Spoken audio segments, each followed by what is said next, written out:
So దీంట్లో మనకి HSV type 2 అనేది మనం ప్రామినెంట్గా తీసుకుంటే మెయిన్గా ఎఫెక్టెడ్ ఏరియాస్ ఏంటంటే మన ఈ పెదాలు అంటే ఓరల్ మ్యూకస్ మెంబ్రెన్స్, ఎక్కడైతే మనకి లిప్స్ కానీ ఐస్ కానీ లేదంటే ఇయర్స్లో ఉండే సర్ఫేసెస్ కానీ మెయిన్గా ఈ కార్నర్స్ ఆఫ్ ద లిప్స్లో అనేది చాలా ఎక్కువగా ఎఫెక్ట్ అవ్వడం జనరల్గా జరుగుతూ ఉంటుందండి. అలాగే దాంతోపాటు మనకి జెనటల్ ఏరియాస్ జనరల్గా పినైల్ పార్ట్లో కానీ లేదంటే ఈ రెక్టల్ ఏరియా దగ్గర కానీ మెయిన్గా ఈ జెనటల్ హెర్పిస్ అనేది ఎఫెక్ట్ అవ్వడం జనరల్గా జరుగుతూ ఉంటుందండి.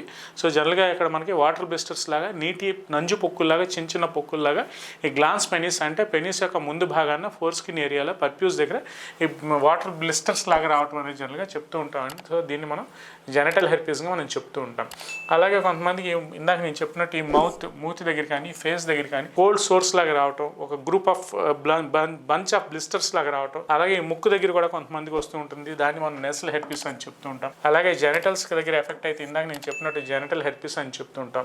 కొంతమందికి చర్మం మీద కూడా ఈ డిసీజ్ అనేది ఎఫెక్ట్ అవుతూ ఉంటుంది, కొంతమందికి ఎగ్జిమా అని చెప్తూ ఉంటాం. సో సేమ్ కంప్లైంట్స్ అనేవి మనకి ఏదైతే ఎలాగైతే ఎగ్జిమాలో సేమ్ లక్షణాలు ఎలా అయితే నంజు పొక్కుల్లాగా రావటం, స్కిన్ అనేది విపరీతమైన దురద మంట అనేది ఉండటం, దాంట్లోంచి కొద్దిగా ఫౌల్ స్మెల్లింగ్ డిశ్చార్జెస్ కూడా రావటం అనేది జనరల్గా పుళ్ళు పగిలి అక్కడ నుంచి ఆ డిసీజ్ అనేది ర్యాపిడ్ గా స్ప్రెడ్ అవటం అనేది జనరల్గా జరుగుతూ ఉంటుంది. అలాగే కంట్లో కూడా ఎఫెక్ట్ అవుతూ ఉంటుంది, దాన్ని మనం ఆక్యులర్ హెర్పిస్ లేదంటే హెర్పిస్ కెరటైటిస్ అనే కండిషన్ కూడా చెప్తూ ఉంటాం.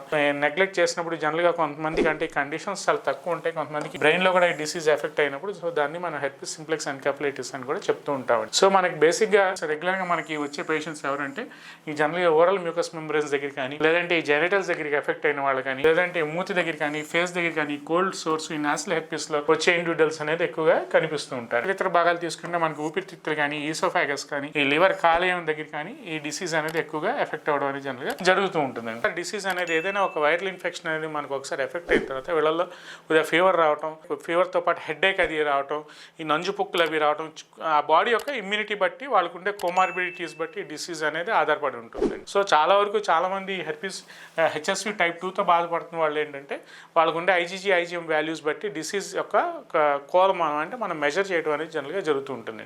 సో ఈ యాంటీబాడీస్ ఎక్కువగా ఉన్నప్పుడు ఈ డిసీజ్ అనేది ఆటోమేటిక్గా ఒకరి నుంచి ఒకరికి ఒక హెల్దీ ఇండివిజువల్ నుంచి ఒక ఇన్ఫెక్టెడ్ హెర్పిస్ ఇండివిజువల్ నుంచి ఒక హెల్దీ ఇండివిజువల్ కూడా ఈ డిసీజ్ అనేది స్ప్రెడ్ అవటం జనరల్గా జరుగుతూ ఉంటుందండి, అంటే ఐజిఎం యాంటీబాడీ వాల్యూస్ ఎక్కువగా ఉన్న వాళ్ళలో. సో ఇట్లాంటి కండిషన్స్లో డెఫినెట్గా ఏమన్నా మనకి ప్రీవియస్ హిస్టరీ ఏమన్నా ఉండి బయట ఎక్స్పోజర్ హిస్టరీ ఏమన్నా ఉంటే ఎస్టీడీస్ది ప్రామినెంట్గా ఒకసారి మీరు నచ్చిన క్వాలిఫైడ్ డాక్టర్ గారి దగ్గరికి మీరు అప్రోచ్ అయినప్పుడు ఇట్లాంటి లక్షణాలు ఏమన్నా ఉంటే నెగ్లెక్ట్ చేయకుండా చాలా ఎర్లీ దశలో మనం డిసీజ్ అనేది డయాగ్నోస్ చేసుకుని అవసరమైన రక్త పరీక్షలు అవి చేసుకుని హోమియోపతి ట్రీట్మెంట్ అనేది స్టార్ట్ చేయగలిగితే చాలా వరకు మనం ఈ డిసీజ్ని కంట్రోల్ చేసుకోవచ్చు మన హోమియోపతిక్ మెడిసిన్స్ ద్వారా అని నేను ఈ వీడియోలో చెప్పదలుచుకున్నాను.